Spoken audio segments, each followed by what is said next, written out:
Olá pessoal, meu nome é Beatriz Martins e o tema do meu grupo é surrealismo e eu vou falar brevemente o que é ele. O surrealismo é um dos movimentos europeus de vanguarda surgidos no início do século XX. Apesar de influenciar outras áreas artísticas, ele está predominantemente vinculado às artes visuais. Assim, a pintura surrealista constrói imagens que lembram ilógicos sonhos de forma a investigar o inconsciente humano. O surrealismo foi oficialmente criado em 1924, mas desde 1919, obras com esse estilo já estavam sendo produzidas. O movimento está historicamente localizado entre a Primeira e a Segunda Guerra Mundial. Nesse período, após a derrota do Império Alemão, a Europa ela foi redesenhada e novos países surgiram. Alianças foram criadas ou confirmadas e tratados assinados, como de exemplo de Versalhes, que trazia uma grande imposição severa à nação alemã. De qualquer forma, todos os países europeus se viram imersos em uma crise econômica. Nesse contexto de reconstrução, sacrifícios e incertezas, nasceu o movimento surrealista, que abandonou essa pesada realidade sociopolítica para explorar o inconsciente. Bom, agora falando um pouco do objetivo do surrealismo, os artistas surrealistas tinham como objetivo usar o potencial do subconsciente e dos sonhos como fonte para a criação de imagens fantásticas. Assim, as artes plásticas e a literatura eram vistas como um meio de expressar a fusão dos sonhos e da realidade, em um tipo de realidade absoluta, uma surrealidade, uma coisa que não existe, é totalmente fora da caixinha.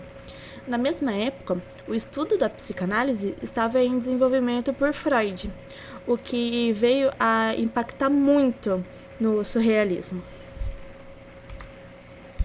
Bom, as características desse movimento eram o pensamento livre, expressividade espontânea, influência da teoria da psicanálise, criação de uma realidade paralela, criação de cenas irreais, valorização do inconsciente. O surrealismo e a psicanálise se relacionam por meio da exploração do inconsciente e da valorização da fantasia. O surrealismo foi um movimento artístico que se inspirou na psicanálise de Freud.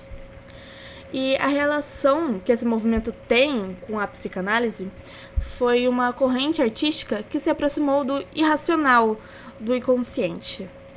Os artistas se apoiaram na técnica do automatismo psíquico, que era criar espontaneamente, sem censura ou sem controle.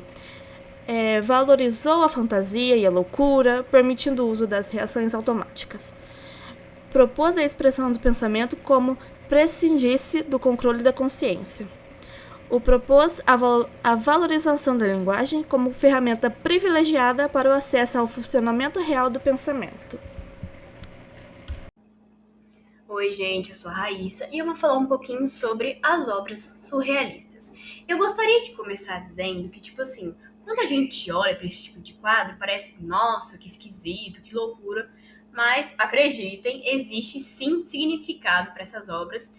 E, para exemplificar isso, eu vou falar um pouquinho sobre esse quadro, que é A Persistência da Memória, feita em 1931 pelo Salvador Dalí. E a primeira interpretação a respeito desse quadro é a de que o tempo não é fixo. Esses relógios derretidos simbolizam a flexibilidade do tempo que pode se distorcer na memória e nos sonhos, diferente do conceito rígido do tempo na nossa realidade. O Dalí, ele queria ressaltar como nossa percepção do tempo muda quando estamos sonhando, mostrando como ele pode ser maleável e irracional.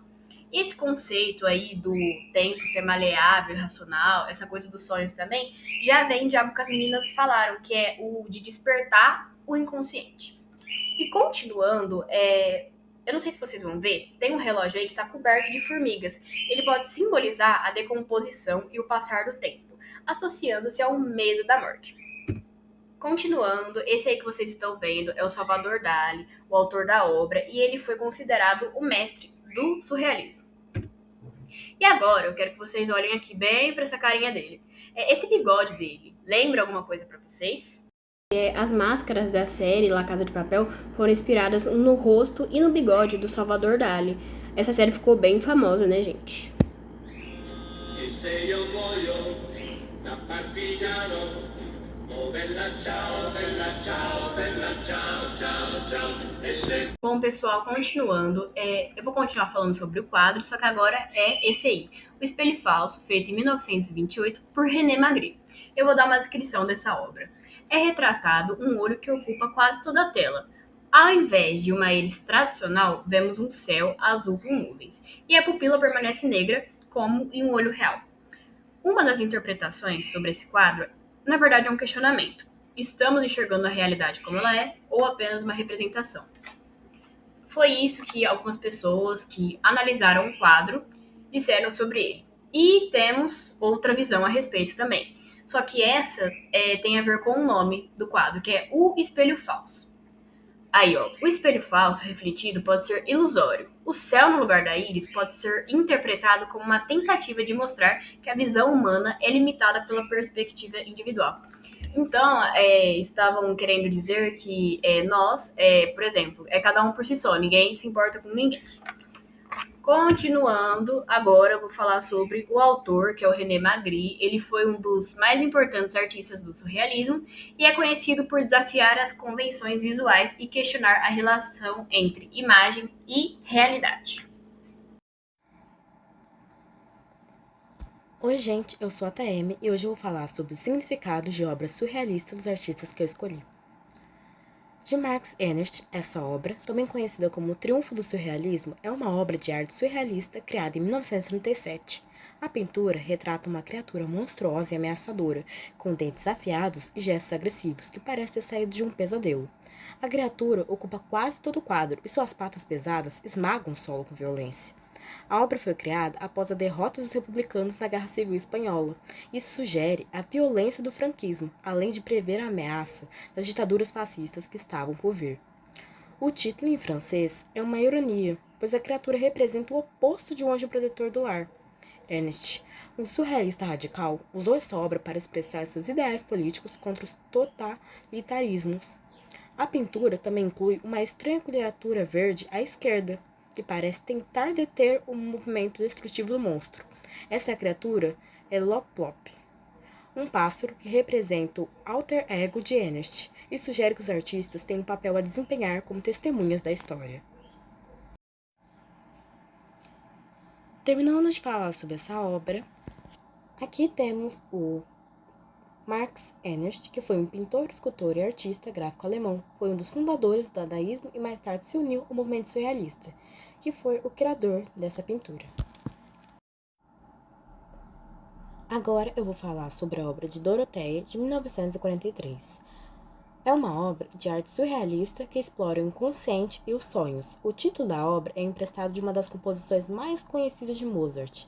A pintura apresenta elementos típicos da produção de Doroteia, como figuras enigmáticas e cenários inquietantes. A obra retrata duas meninas em um corredor de hotel, com portas fechadas e uma porta entreaberta ao fundo, um girassol desfolhado e o cabelo de uma das meninas flutuando em direção ao teto. São alguns dos elementos que contribuem para a atmosfera surreal e misteriosa.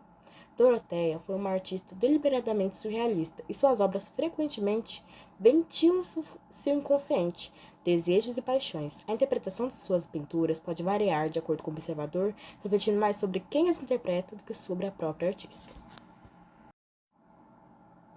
Agora, terminando de falar sobre a obra e falando sobre a Doroteia, que foi uma pintora, escultora e escritora norte-americana, e ela também desenhou cenários e figurinos para balé e teatro, que foi a autora dessa pintura. Agora eu vou falar como o movimento surrealista influenciou no Brasil.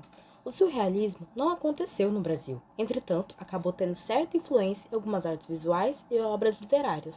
Aqui no Brasil, um dos quadros mais famosos do modernismo é o Abapuru. Ele acaba aparecendo como uma expressão surrealista.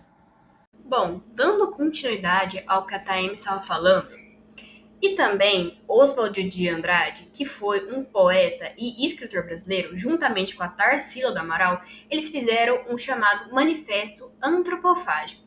E nele, eles citam diretamente Freud e falam da questão de dar lugar para o nosso interior, característica do surrealismo. Então, como a Taime disse, não houve movimento surrealista no Brasil, mas alguns artistas pegaram algumas características dele. O que foi esse movimento antropofágico? Ele foi um movimento cultural brasileiro iniciado em 1928 e, como eu já disse, ele foi iniciado por Oswald de Andrade. Ele propunha que a cultura brasileira, entre aspas, devorasse influências estrangeiras, mas as transformasse em algo único e autêntico, em vez de apenas copiá-las.